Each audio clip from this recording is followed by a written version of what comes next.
Hey everyone, it's Liz, and today I am coming to you from one of the most popular tourist attractions in the Southwest. I am at the Hoover Dam. I'm actually making two separate videos about Hoover Dam. This one addresses the potential loss of power production. My second video is just strictly about my tour of Hoover Dam, including the power plant, spillways, and this really cool looking bypass bridge. And that video looks like this, which will be uploaded in a couple of days, and you can find it in my playlist. One of the reasons why I came out here today is because I wanted to take some of their tours. They have a Hoover Dam tour and also a power plant tour. And another reason why I'm out here is because I would like to try to talk to some of these Hoover Dam employees and get their take on if they think the lake level will ever get so low that it will not be able to go into these intake towers anymore to generate electricity. I definitely wanted to take the power plant tour and get inside and see if it was still operating and generating power. With Lake Mead's water level currently being at 1,047 feet, the public has been under the impression that at below 1,050 feet, the dam reservoir status would be considered inactive pool, and that dam would not be able to generate power. So we'll find out if this is true. Oh wow, is the escalator not working? Even if it were working, that is a tiny escalator. Okay, it looks like it's the stairs. People started to line up quickly for the tours, and since masks are now required inside all federal buildings, a mask is required when inside the buildings at Hoover Dam. I purchased the ticket for the power plant, piled into an elevator with 30 people, and we headed down 570 feet to the heart of the dam. After a 70-second ride, the doors opened into a 70-degree cool and dark tunnel.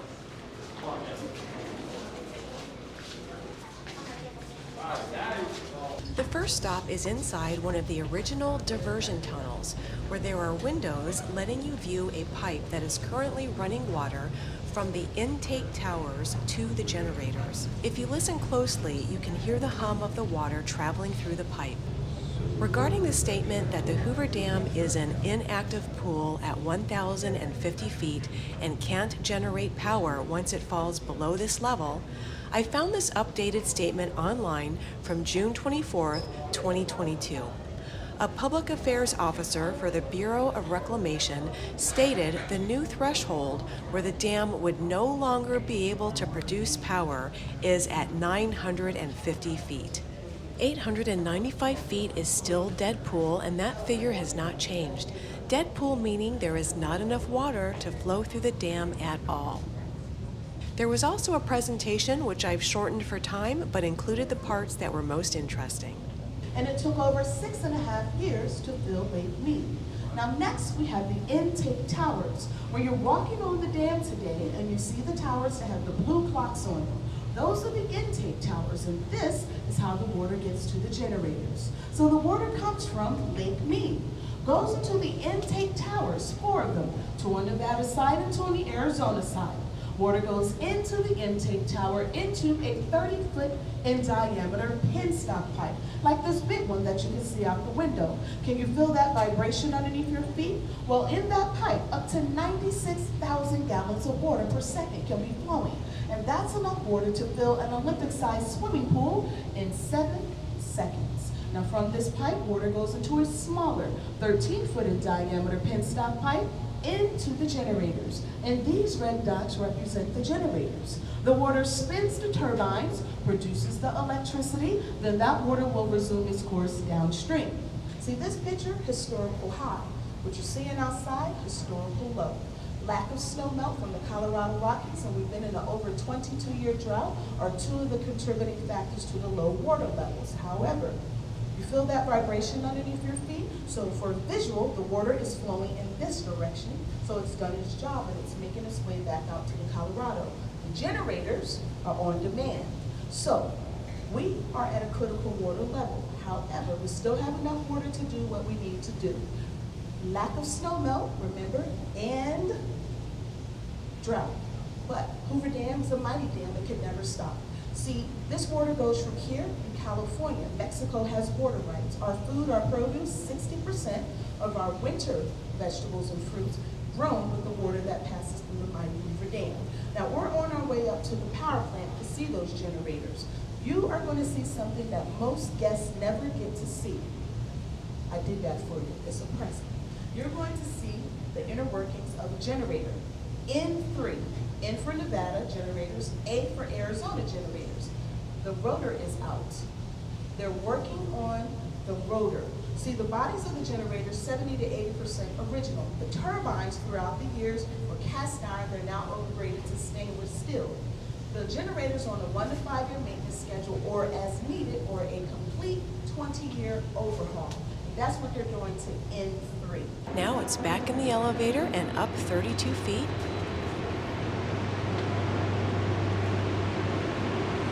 Keep coming in, wrapping around the rail in front of your hands.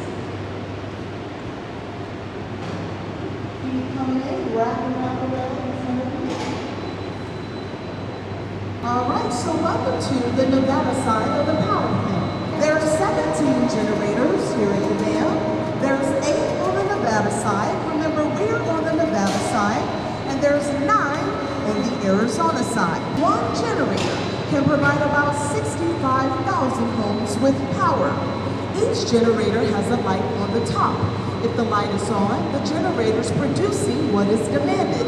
If the light is off, the generator is at rest. Here you can see this green-colored P&H bridge cranes. There's 4 of these cranes here at the dam. There's 2 here on the Nevada side, and there's 2 on the Arizona side. One of the rotors, take your eye and look down. This is a rotor. This rotor comes out of N3. So look down the gallery at the generators. You have the first one, N1, N2, and this one would come out of N3. This rotor can weigh over 560 tons. So it would take both of these cranes. They work together and they form a super crane, and that's how they get the job done on the power plant floor. I asked the guide a question as she was the only dam employee accessible that I thought might have an answer.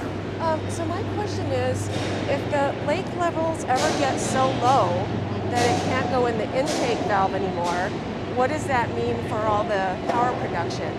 Well, it means what it means, critical, right? So there's several dams on this system, and we have Lake Mead up there, the reservoir, and that's where they hold a lot of the water and extend it down. So right now out here, we're about 125 feet lower than what we need. Okay. But it means critical. So right now, we still have enough water to do what we need to do, but it's critical. But if you want more information about that, so we can get better facts, go to usdor.gov,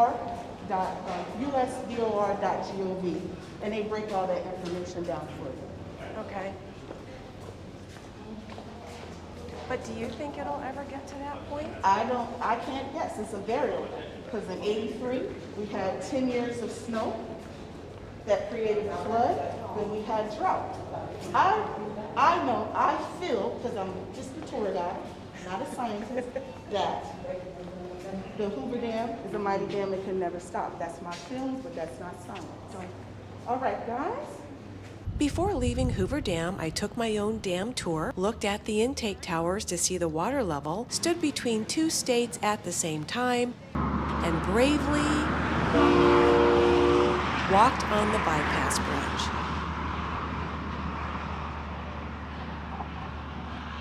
And then I decided there was something else worth showing you. In the distance, you'll see a dark color that looks like water for miles, but it's not water.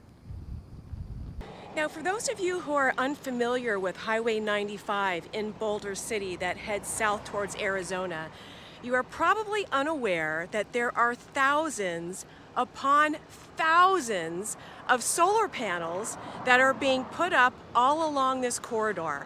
I mean, they're on this side of the freeway, they're south of the freeway, they're on the other side of the freeway, they're north of the freeway. And every time I drive by here, like every month or so, there are more and more solar panels that are being put up.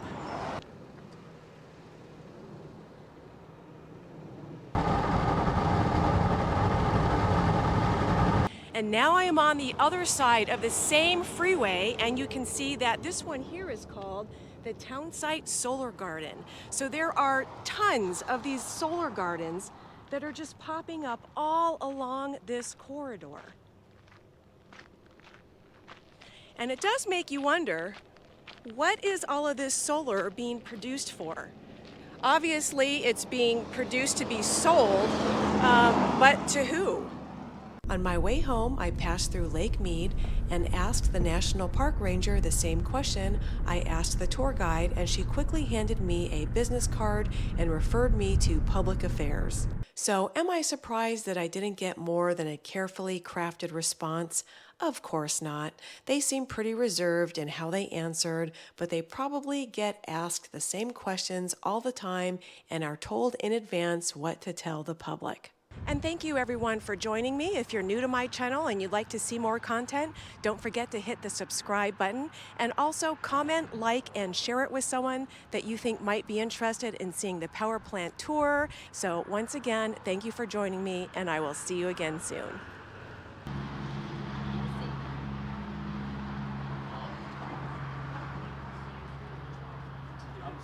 That's why I have my shirt off. I'm so white.